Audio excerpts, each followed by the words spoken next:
The crystal egg. There was, until a year ago, a little and very dirty-looking shop near Seven Dials, over which the name of C. Cave, naturalist and dealer in antiquities, was inscribed. The contents of its window were curiously varied. There was also, at the moment the story begins, a mass of crystal worked into the shape of an egg and brilliantly polished.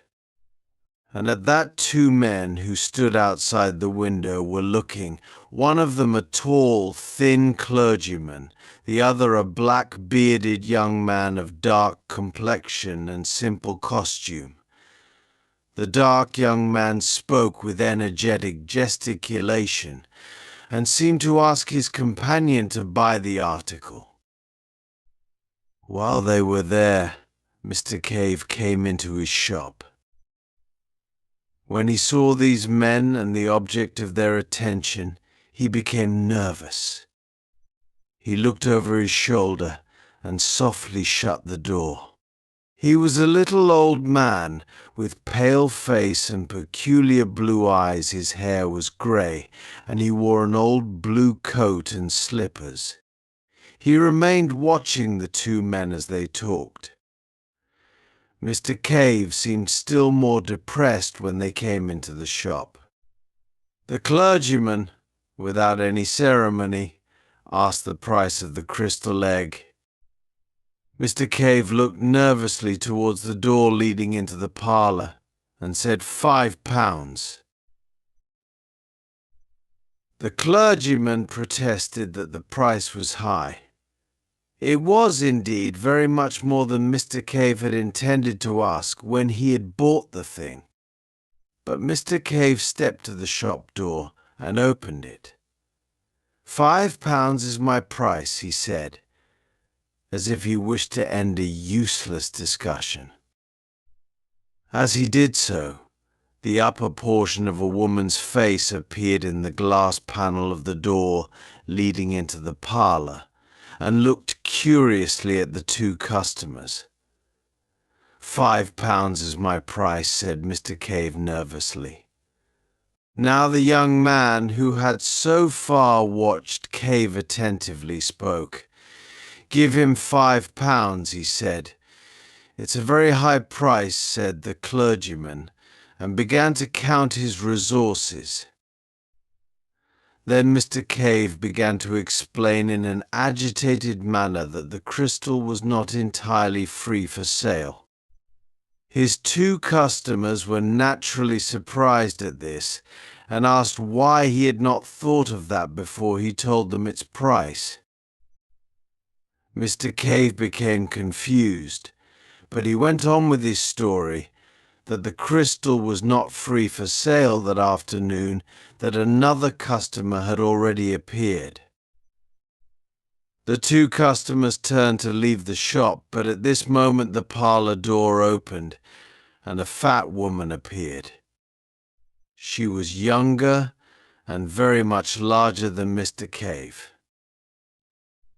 She walked heavily, and her face was red. That crystal is for sale, she said, and £5 is a good enough price for it. I can't think, Cave, why you don't take the gentleman's offer.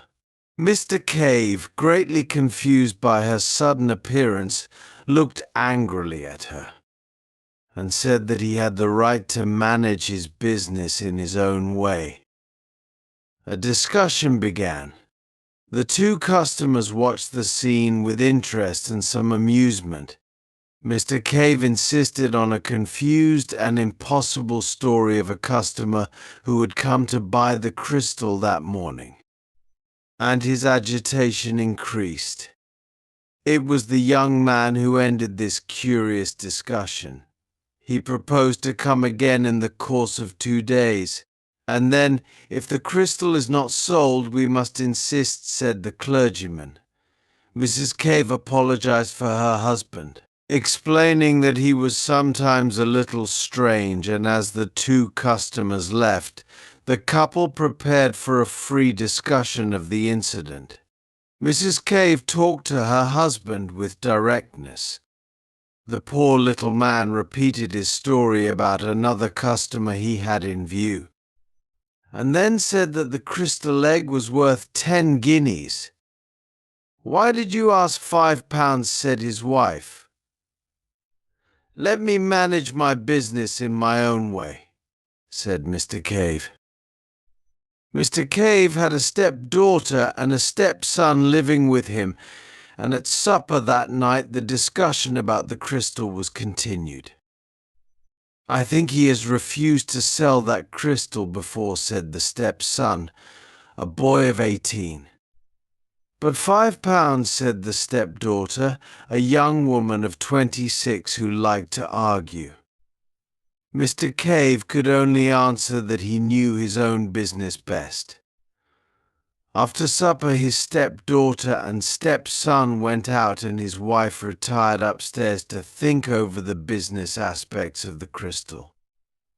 Mr. Cave went into the shop to close it for the night and stayed there until late. The next day Mrs. Cave found that the crystal had been removed from the window and was lying behind some old books. She put it back in the window, but she did not say anything about it, as she had a nervous headache. Mr. Cave was always silent. The day passed disagreeably. Mr. Cave was more irritable than usual. In the afternoon, when his wife was sleeping, he removed the crystal from the window again. The next day Mr. Cave went on business.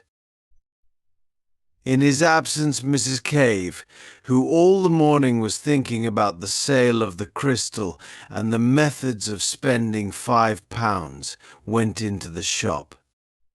Her eye naturally turned to the window.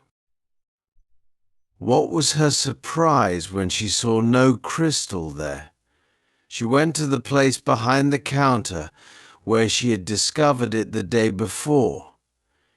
It was not there, and she immediately began a search about the shop.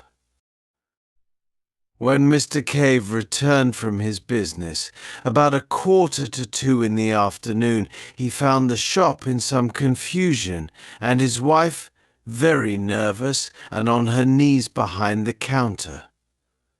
Her face appeared hot and angry over the counter as the bell announced his return, and she immediately accused him of hiding it. Hid what? Asked Mr. Cave.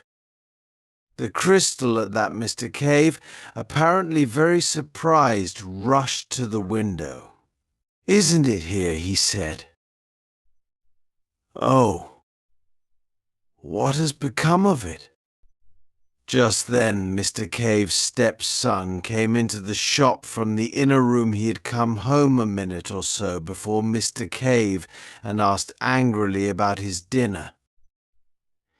He was working in a furniture shop down the road, but he had his meals at home, and he was naturally angry to find no dinner ready. But when he heard of the disappearance of the crystal, he forgot his dinner, and his anger passed from his mother to his stepfather. His first idea, of course, was that his stepfather had hidden it. But Mr. Cave denied it absolutely and accused first his wife and then his stepson of having taken the crystal for a secret sale. So began a long and very emotional discussion, which ended for Mrs. Cave in hysterics. Mr. Cave hid himself from his wife's emotions in the shop. In the evening the discussion was resumed under the presidency of the stepdaughter. The supper passed sadly and ended in a disagreeable scene. Mr. Cave, extremely excited, went out banging the front door violently. The rest of the family searched all the house hoping to find the crystal. The next day the two customers came again. They were received by Mrs. Cave almost in tears. She told them of the disappearance of the crystal egg. They laughed silently at one another and said it was very extraordinary. As Mrs. Cave began to tell them of all the difficulties of her married life, they turned and left the shop. Now we must say that Mr. Cave was a liar. He knew very well where the crystal was. It was in the rooms of Mr. Jacobi Weiss, assistant demonstrator of St. Catherine Hospital. It stood on the sideboard covered by a black velvet cloth. It is from Mr. Weiss that the details of this story were received. Cave had brought the thing to the hospital, and there had asked the young scientist to keep it for him. Mr. Weiss was in doubt at first. He liked the old man, and he had often invited him to smoke and drink in his rooms, and to talk about life in general, and about his wife in particular. So Mr. Weiss knew the difficulties of Mr. Cave's married life, and he decided at last to keep the crystal for him. Mr. Cave promised to explain later the reasons for his interest in the crystal more fully, but he spoke of seeing visions in it. He called on Mr. Weiss the same evening. He told an interesting story. He had bought the crystal, with other things, at another curiosity shop, and had decided to sell it at the price of 10 shillings. It had remained in his shop for some months, and he was thinking of reducing the price when he made a strange discovery. At that time his health was very bad, and the ill treatment he received from his wife and stepchildren made it even worse. He had begun life in a comfortable position. He was a man of education, and he suffered for weeks from melancholia and insomnia. At night, when his thoughts became intolerable, he usually got up and went about the house. And about 3 o'clock one morning in August, he came by chance into the shop. The dirty little shop was quite black except in one place, where he saw an unusual glow of light. Approaching this, he discovered that it was the crystal egg, which was standing on the corner of the counter towards the window. A thin ray passed through the shutters, fell upon the egg, and seemed to fill its interior. It seemed to Mr. Cave that this was against the laws of optics as he had known them in his younger days. This diffusion was not in accordance with his physical conceptions. He approached the crystal nearly, looking into it and round it. He was surprised to find that the light was not steady. It seemed that the egg was a hollow sphere of some luminous vapor. Moving about the egg, he suddenly found that he had come between it and the ray, and that the crystal remained luminous. He was very astonished, and carried it to the darkest part of the shop. It remained bright for 4 or 5 minutes, when it slowly went out. He placed it again in the light ray, and it became luminous almost immediately. Mr. Weiss was able to verify the curious story of Mr. Cave. He has himself held this crystal in a ray of light many times. and in a perfect darkness the crystal was very faintly phosphorescent. But it was not equally visible to all eyes. Mr. Wace's own capacity was inferior to that of Mr. Cave, and Mr. Cave's vision was better when he was weak and tired. Now from the beginning this light in the crystal produced a great impression upon Mr. Cave. But he told nobody of his curious observations. He found that as the dawn advanced the crystal became less luminous, and for some time he was not able to see anything in it, except at night time in dark corners of the shop. On Sunday afternoons also he came. From the beginning Mr. Wace made detailed notes, and with the help of his scientific method the relation between the direction from which the light ray entered the crystal and the orientation of the picture was proved. He also greatly improved the conditions of the observations so that they were able to observe the valley in any direction they wished. The method of working was always the same. Mr. Cave watched the crystal and reported what he saw, while Mr. Wace wrote a short note of his report. When the crystal went out, it was put into its box and the electric light turned on. Mr. Wace asked questions and advised further observations. The attention of Mr. Cave had been quickly directed to the bird-like creatures he had seen in each of his earlier visions. Their heads were round and curiously human, and it was the eyes of one of them that had so frightened him on his second observation. They had broad, silvery wings, and these wings were not built on the plan of bird wing, but supported by curved ribs radiating from the body. The body was small but fitted with long tentacles immediately under the mouth. At first it seemed incredible, but Mr. Cave persuaded Mr. Wace that these creatures owned the great buildings and the beautiful garden that made the broad valley so splendid.